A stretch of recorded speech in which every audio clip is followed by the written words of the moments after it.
Welcome to Friday Beyond Spotlights, where we invite leading minds and game changers with incomparable experience and unique knowledge to come on our light-hearted yet informative show. We aim to help business leaders and the wider community gain insights, grasp opportunities, see behind and beyond spotlights, so we can get a full picture, dream bigger, and achieve more together. I'm your host for this episode. My name is Nick Chen, a lawyer and lawmaker.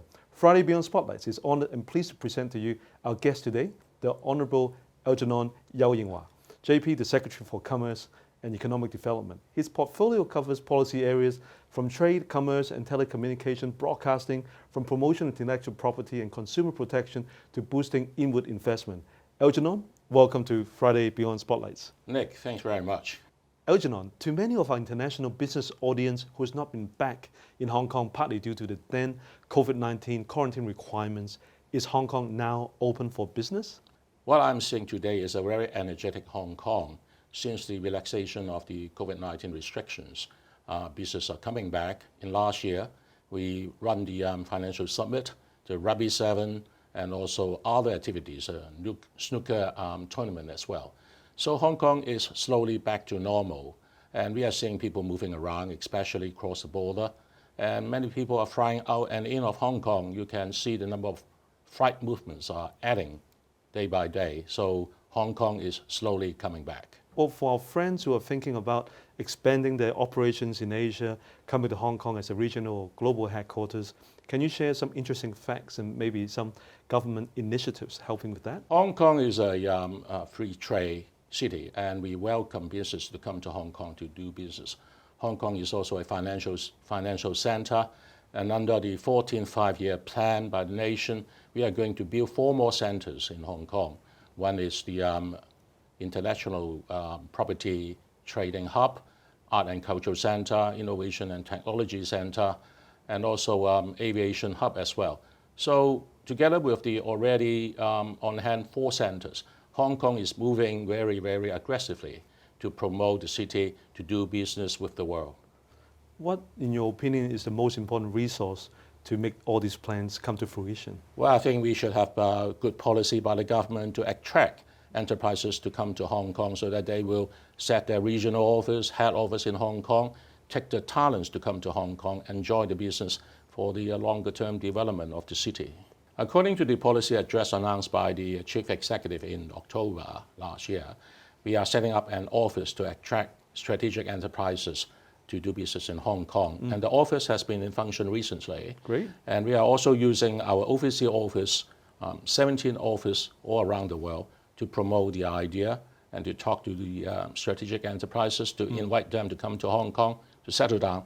Are you setting any money aside for this? The government is setting aside 30 billion Hong Kong dollars. 30 billion? 30 billion Wow. is quite a handsome amount of money for joint investment with those enterprises if they are interested. So it is a change of the laissez-faire policy by the Hong Kong government. Now we are more focused and more targeted. Is Hong Kong a talent hub, a talent pool? Hong Kong has our professionals, but we have to attract more talents to come to Hong Kong, especially younger generation, so that we can build the talents, build the resources, build the pool, so that we will build a future for Hong Kong in different areas. Could you share with the international business audience Hong Kong's role in the Greater Bay Area Development Plan? We have to integrate into the Greater Bay Area development. The Greater Bay Area has a population of about 86 million, and the GDP is very strong. It's about 1.9 trillion US dollar. Wow. Yes, about 12 to 13% of the total GDP of China. So there are plenty of opportunities doing business in the Greater Bay Area, but we would encourage the enterprises to use Hong Kong as a platform to get into the Greater Bay Area. On the other hand, we would like to invite the business from the Greater Bay Area to use Hong Kong as a platform to go international. What are the advantages of Hong Kong operating under one country, 2 systems? Well, one country, 2 systems is giving us a lot of freedom. We use common law, the rules of law, the low taxation regime, free trade, free flow of capital, and a very good government. How does Hong Kong's policy gel with the country's policy? We have to be totally integrated into the country's policy for the economy development, like the Belt and Road Initiative, as well as the 14th five-year plan. So we are in close coordination and discussion with all the relevant parties in mainland for the joint development of the economy of Hong Kong as well. Algernon, you've been leading a lot of delegations in helping to right. promote business Yes. and trade.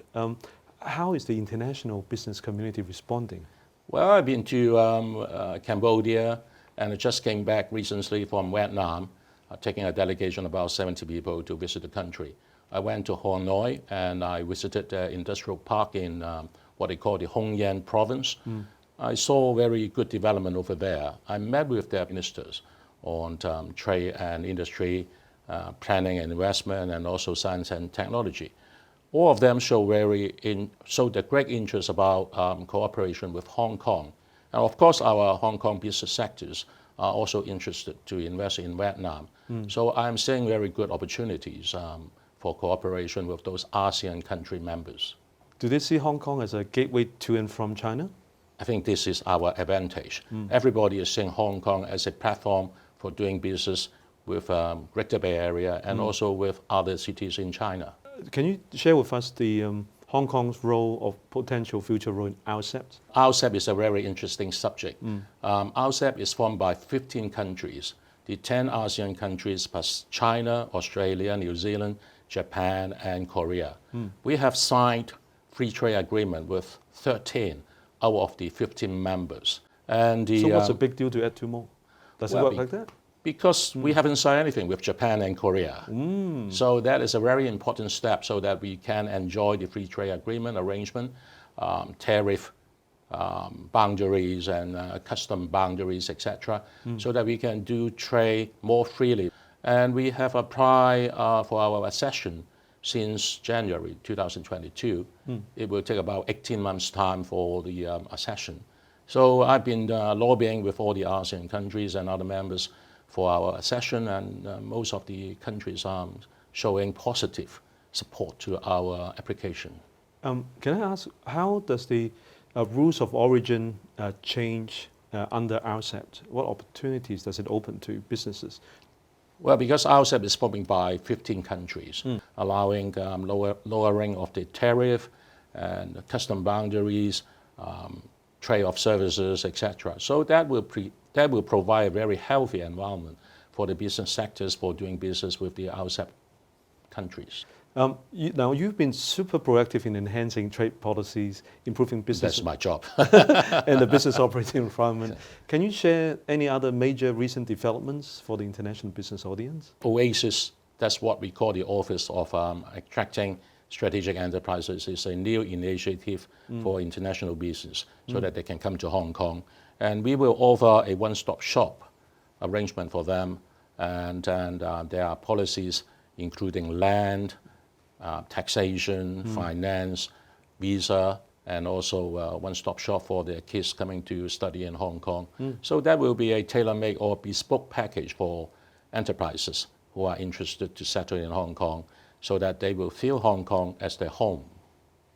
Are you doing something to help micro, small, medium enterprises that make up? Well, that's another good question asked. Businesses? Yeah, Invest Hong Kong is a department under my purview, and they have a task to attract more than 1,100 companies to come to Hong Kong in 3 years' time and to provide more than 15,000 jobs. So we welcome any business come to Hong Kong, doesn't matter if it's strategic enterprises or other companies or other business that they are interested in doing business with Hong Kong. So we welcome everybody. I mean, one of the centers you talked about is no doubt the, the transportation logistics hub. Aviation hub. Aviation hub. Aviation. So Hong Kong, why Hong Kong? Why has it been that successful? Hong Kong has been very successful because of our geographical location.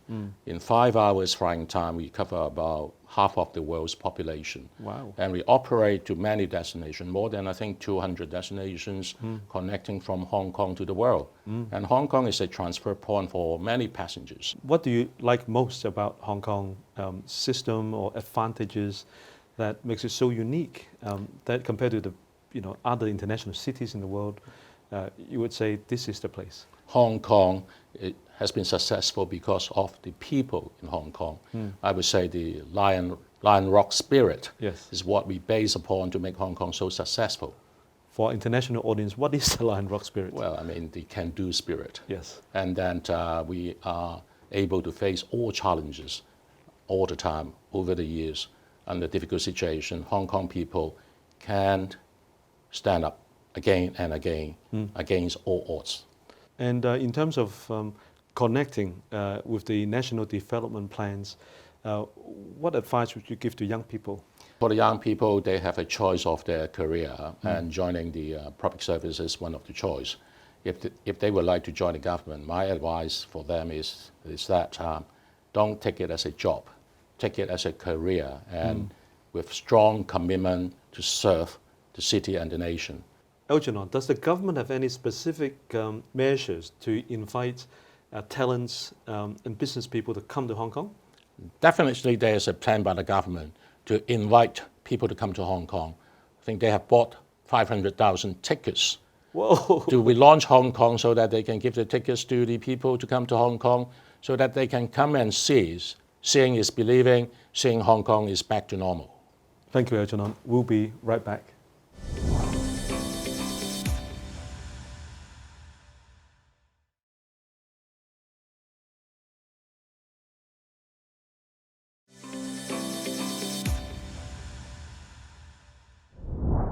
Welcome back to Friday Beyond Spotlights.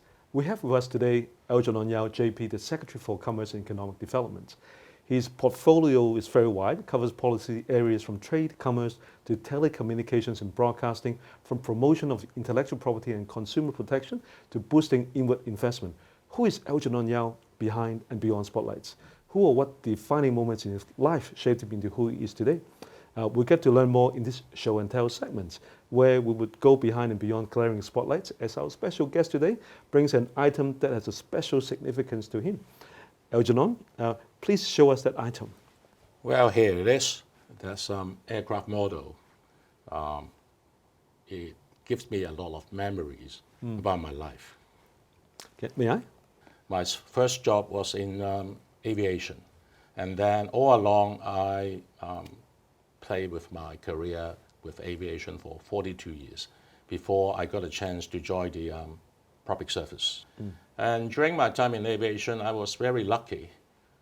I found my wife. Whoa. Well, when I was working in Jardine Aviations, suddenly on one day, I found a very pretty girl joining the company. And she was only 18 years old. So there were many followers behind her. But I was rather lucky. I don't know why she picked me up. Maybe I look stupid. I wasn't that handsome comparing to the others. But far too humble. Well, I mean, the chemistry worked. So we were together for 8 years before we got married because after a few years meeting her, I quit Jardine Aviation and joined Cathay Pacific at the age of 24. And that's why I remind myself I am 24 all along. Even today, I'm still 24 in mind. Yes. So that it gives me a lot of energy with everything. 24 is a turning point in my career because when joining Cathay Pacific, they gave me very good training, career development. I was progressing from a junior staff to management. And in 1990, I got a chance to be seconded to Dragonair as the manager, looking after ground services and airport handling. From the time I joined the aviation business, and I found my family, and now I've got 3 kids, and my eldest daughter is a cadet pilot. Then I was back to Cathay Pacific in 2006, and they put me to look after the airport handling at Hong Kong International Airport. I went across many ups and downs. I went through the volcanic ashes in Europe, Oh, I remember the those days. tsunami in Thailand, the earthquake in Japan, and I was the one looking after all the crises and to handle the customers. For the volcanic ashes, it was a very difficult one. Not only flights were not operating, but a lot of Hong Kong students stranded in Hong Kong looking to go back to UK especially to sit for the A-level and O-level examination. Failing to send them back then they will miss the chance and they will miss their school years.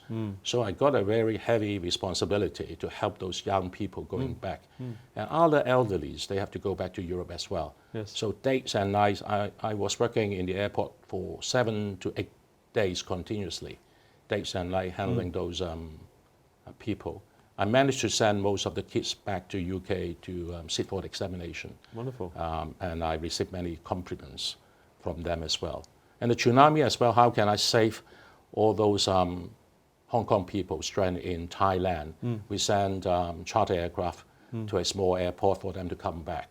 Even closer to the COVID situation, I took the flight to Wuhan with the crew to take the Hong Kong residents stranded over there to come back under the COVID situation. So I have to take the lead, be a leader. So that's why I'm always 24 with energy. Without energy, you can't be doing that. Has there been downtime for you, any crisis or your personal crisis in Korea, decision you made, tough decisions that you don't have to do it, but you did it anyway? There were crises in Hong Kong and also crises in the world affecting the aviation industry, Yes. like SARS, Yes. like the financial crisis, and currently the COVID situation affecting aviation. So I still believe with the Lion Rock spirit, Hong Kong can shine again. Your daughter is now soon a pilot. Still Already a cadet. Still a cadet, soon a pilot. When my daughter graduated from university, and she studied accounts and finance, and then she went to get a job in one of the big four. And after a while, she told me, "Dad, I would love to become a pilot." I said, "Why? You study accounts and finance. Why you suddenly change your idea and would like to become a pilot?" And she said, "I love flying." So I said, "Fine, it is your choice. It is your career, not mine. Make the decision that you like. Choose a career that you love so that it is not a job, but a career for life." You talk about career. What about your own career? I mean, why did you give up we all know, a high-flying career, business, career, to join the hot kitchen, work as a civil servant? Did anything happen in your life? Not really high-flying, but I struggle a lot during my career in order to climb up to the top of the ladder. It is not that simple and easy. You need to be very consistent, and you need to be very aggressive, and you need to be very demanding to yourself to make achievement and performance. And you have to refresh every day about what you did wrong so that you can improve. So I spent 42 years in the aviation industry, have no regret. Actually, I reached my retirement age and I joined another startup airline. And all of a sudden there was a call saying that, "Are you interested to join the government?" I say, "Why not?" Because I love the city, I love the country. Why not take a chance? Algernon, was there someone in your life who helped instill that strong sense of civic service in you? Well, my grandfather, and actually he was regarded as a hero by the nation, and he did a lot of great things during the Qing dynasty to protect the unity of the country. Our family migrated to Taiwan in the Qing dynasty, and at the time he fought against the war to protect Taiwan and protect the unity of the nations. Of course, he fell, according to the history, it is well known. And then he went back to mainland and started his journey to provide education, started up many schools to educate the younger generation with Western knowledge and bring them to see the world. And he got many friends from other parts of the world to help him along as well. And he started many schools in different provinces. And eventually, he was elected as a legislator in Guangdong provinces, and he went to Nanjing for the president election, but unfortunately he passed away in 1912. I didn't have a chance to see him at all. But his achievement, his contribution, and his passion on the country give me a lot of influence when I was very young. He's inspiring. Yeah, very inspiring. And being a Chinese, I love my country, I love the city. So when there's a chance to join the public service, I say, why not, if I could contribute, but not sure if I could do as good as my grandfather. You're doing great. Thank you. As we reflect on the past, introspectively look at how Hong Kong or the world is today, and gaze into the future, what is in store for us? The success of the one country, two system, as reassured by Chairman Xi in the party's 20th Congress, telling Hong Kong a very good story and giving us a lot of confidence and direction. The 14th five-year plan set a very clear direction for Hong Kong to achieve. And with our advantages like the financial center, the common law, the rules of law, the low tax regime, free flow of capital. Well, I'm very confident that Hong Kong will be soaring high again in the sky like an aircraft. Terrific. Great. Now we come to the fun rapid-fire segment of the show, where we ask our special guest today some up-close and personal questions. Okay. Algernon, I'll be asking some questions. There's no right or wrong answers. Okay. But can you please just say what comes to your mind? Okay. How many air miles have you clocked up so far? I couldn't remember, but I traveled to many places in the world in the past. Your favorite comfort food? Hot dog, Favorite sports? badminton, Type of music? classical and folk songs, Last book you've read? Blue Ocean Strategy, First job? aviation, When are you most productive? nighttime, Describe yourself in one word. bulldog, Who do you admire? my grandfather, Where do you bring new visitors to Hong Kong? Mongkok, Your hidden talents? drawing, Talents you wish you had? linguistic. What is your proudest moment? When somebody say, I love you, What would be the title of your autobiography? a humble servant, What qualities do you admire most about your parents or grandparents? patience, love, and passion, Your greatest fear? retirement.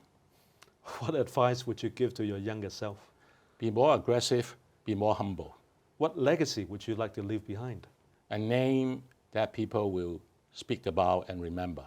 How will Hong Kong look in 5 years? Glorious. Thank you, Algernon.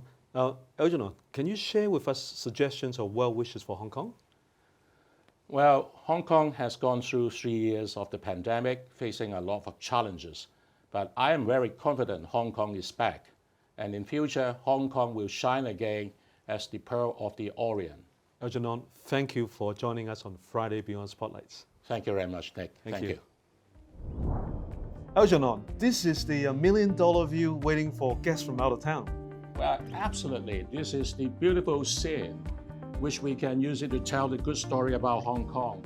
So we welcome people to come to Hong Kong and enjoy all these beautiful scenes and see Hong Kong as a beautiful city. The sky is the limit. Sky the limit, soaring high in the sky like an aircraft.